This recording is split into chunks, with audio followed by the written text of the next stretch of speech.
finding the edge and pushed out of bounds just shy of the 50-yard line. Chris Hutchins.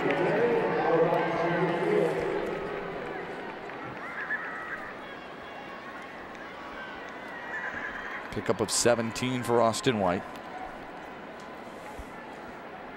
Austin's showing pretty good speed. Yeah. A little bit of a loper, but he seems to get to that corner. Looks like they're going to get the angle and shut him down, but he's able to get his shoulder square and get down the sideline for pretty good yards. Well, you said they'd split him out wide, and that's exactly what they do is they give the inside handoff to Wade Stahl. Stahl breaks free. Got a nice block down the sideline. Got a couple of guys in front of him, and he's pushed out of bounds.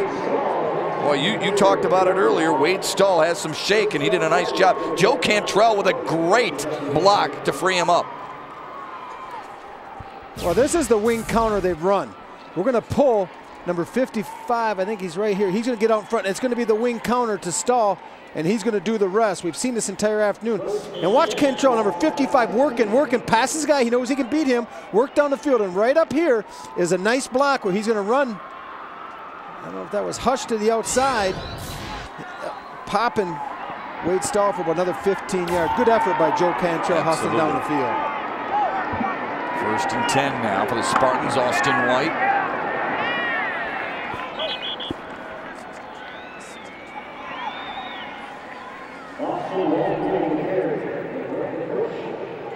Loose helmet for a moment. That was the helmet of Ricky Bell, the co-captain, senior center.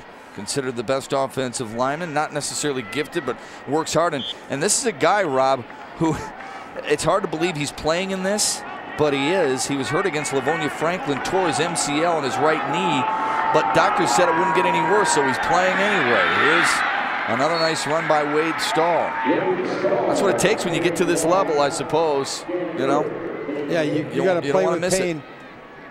Now, this is a young man that, as you said, in that knee injury, ligament and meniscus cartilage damage, so that's tough. I've had both, never together, and I don't wish that upon anyone.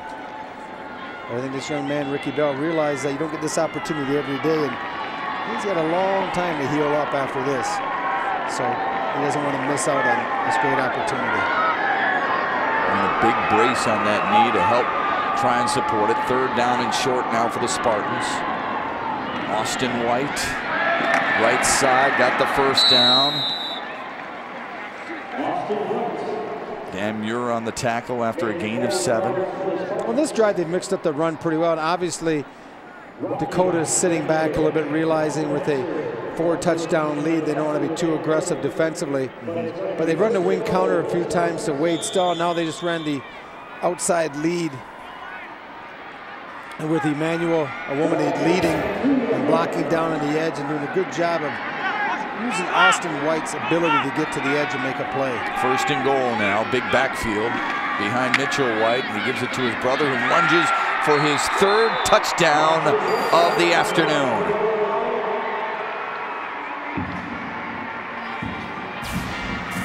A good job at the point of attack. Lead blocking by Awomede. You see Joe Cantrell, 55, drive blocking on the line of scrimmage, never giving up, getting pretty good push on Ryan Krebs. 3 TDs, a pretty good day if it weren't for Kyle DeMaster's 4 and Mitch Lovett's 5 through the air. The extra point is up and it is through.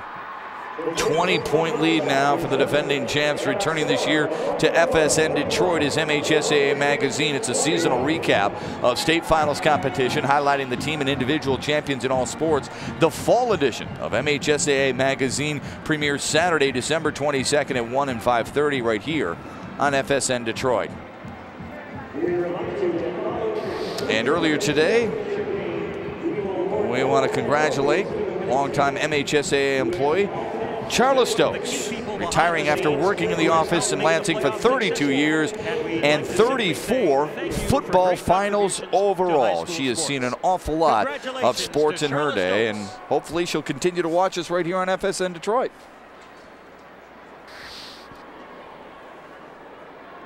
Great supporter.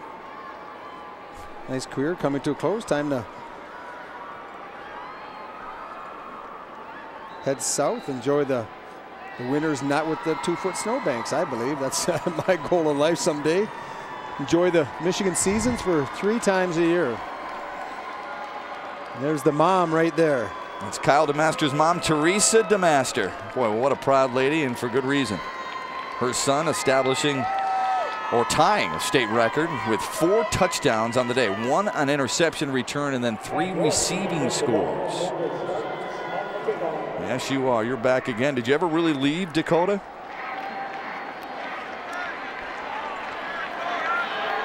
Well, set up for the onside kick. The hands team on the field for Dakota. York squibs it, high hop, and it's grabbed at the 44 and tucked under. Good hands there by Fatim Bozdara. Don't forget, after this one, 4:30 or so, we'll be on the air with the Division 5 final.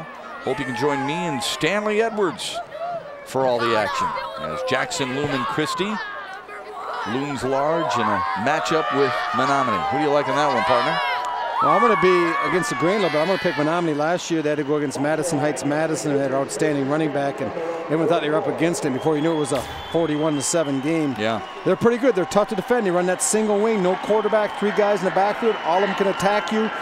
Christie, a little bit of the old style pro set, throw the ball, run some lead and some ISO. So I think it's going to be a great game. 2 contrasting type of offenses. Well, I'm glad you're going to be watching.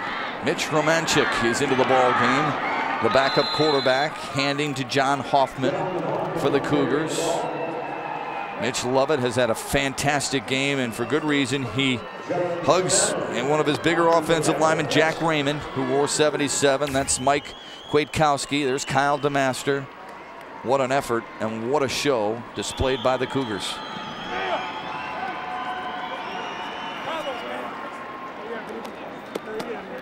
Good defensive game by number 59, Charles Martin. 2nd down and 8.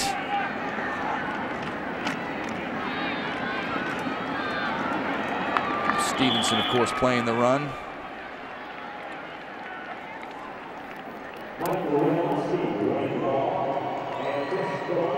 Good look at Romanchik, just a junior. So he'll be at the helm next year for the Cougars, replacing Mitch Lovett, who replaced a successful James Stallings, and that's how tradition is built. And it's nice to get a lot of new bodies into the game. Get a feel, yeah. Especially you're going to make sure, I guarantee Mike Giannone is going to get all his seniors a chance to be on the field in this game, so they can say that they had an opportunity to play in the state championship game.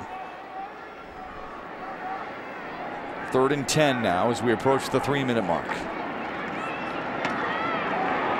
Stevenson still sticking. Corey Mises feeling the effects of that. There's Terrence Shelby. Last game played with Mike Kwiatkowski. So as enjoyable as this is going to be for them, they also realize, I mean, they're going to lose a lot of friends here. And for most of these kids, the seniors at least, it's going to be their last opportunity to ever play football. And football is one of those things, when you go away to college or later in life, you can play rec softball or rec basketball or rec this or rec that, but you're never going to play football again. You're not going to put the pads, the helmets. So it's a unique and rare opportunity that kids, I think, start to appreciate a little bit more as their senior season winds down. I agree with you, partner. I mean, not many people get the opportunity that you have to keep playing at Grand Valley State and then in the NFL. I remember taking my cleats off for the final time for Ron Holland at North Farmington. I cried. I mean, I stayed in that locker room for over an hour. Just didn't want to go. Now, that big fella, 77, that you saw moments ago, Jack Raymond, he's going to get a chance. He'll play at Division II school somewhere.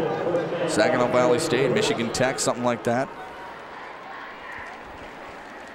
2:23 remaining here. Well, these are the leagues, the conferences that the Division II schools really right now are thriving off of. When you look at the Macomb and the OK Red and Grand Rapids, and I said the Saginaw Valley League and the Catholic League, you may not get the great blue chip, the top 10 kid in the state. There's a lot of quality football players that we've watched here today that had the opportunity to play on.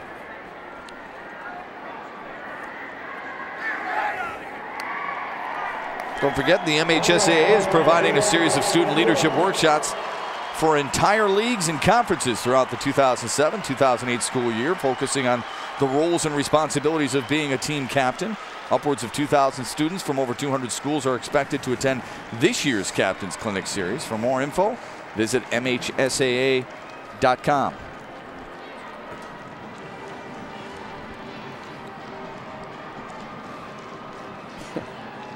Well, this has been a fun one, partner. We knew it would be a good one, but I got to be honest with you. I didn't think it would be a struggle early on, and then to see the way that Macomb, Dakota kind of imposed their will offensively shocked me a little bit. Well, I think the offensive line, as we've said a few times, they really started to take charge, allowing Lovett the time in the pocket to utilize his great weapons outside. You have Hush, DeMaster, and also the big tight end.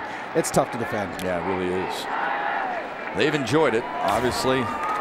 Stevenson would have liked it to end differently, but give credit to Tim Gobble, his club. Played very, very well all season long. They just came up short against a better club on its championship Saturday. Starting to work some of his backups in. Jacob Gudeman, who actually did come into a playoff game earlier this year because of an injury to Mitchell White. There's Austin White, right 3 here. touchdowns on the day. That's a sophomore now, people. Yeah. Let's not forget. He shows great ability, nice size, 6'1", 180 pounds. That frame's only going to start to fill out. By the time he's a senior, he'll be about 190, 95 pounds. Good speed, good vision, nice stiff arm. So he's going to be a nice player before all is said and done.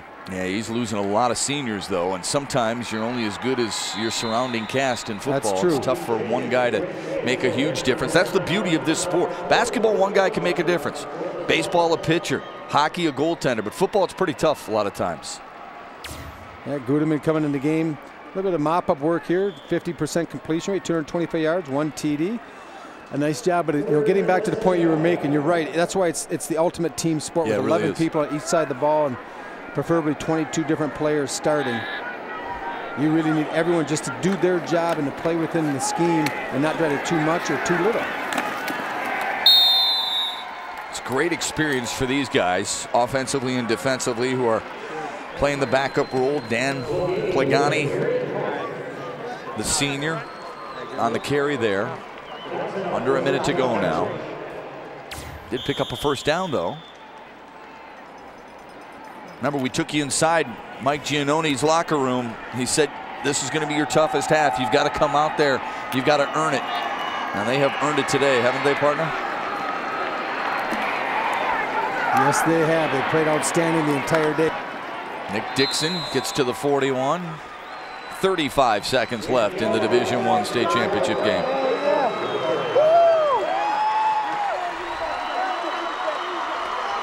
Our next broadcast begins at 4:25 of the Division V championship game. Mike Giannoni celebrates his second state title, the most by any Macomb County school. In '78, Warren Woods won it, the Class B. Chippewa Valley won it in 2001 in Division II. Last year, Dakota won their first ever, and now it's back-to-back for the Cougars, who celebrate again in record style at Ford Field.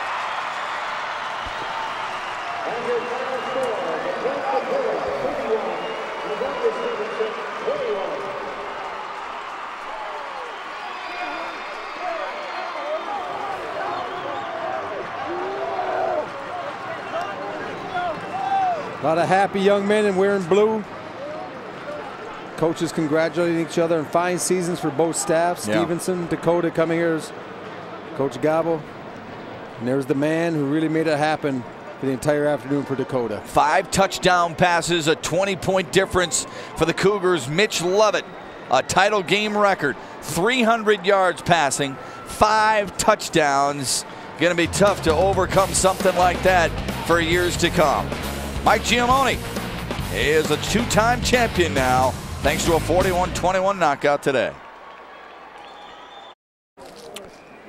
Most points surrendered by Livonia at Stevenson this year. 41-21 Macomb, Dakota. Very impressive in every facet today. Absolutely. Both sides of the ball. It started up front, and then it just spread out to the receivers, to the quarterback, to the linebackers in the secondary.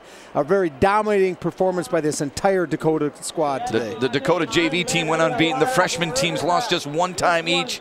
This varsity club finishes 14-0, and for the 2nd straight year gets fitted for a state championship crown. Our next game comes up at 4:20. 425 with a Division V title game featuring Menominee and Jackson Lumen Christi. It'll be seen live right here on FSN Detroit or on the internet at foxsports.com/Detroit. Now for Rob Rubik, my name is Matt Shepard saying so long from Ford Field.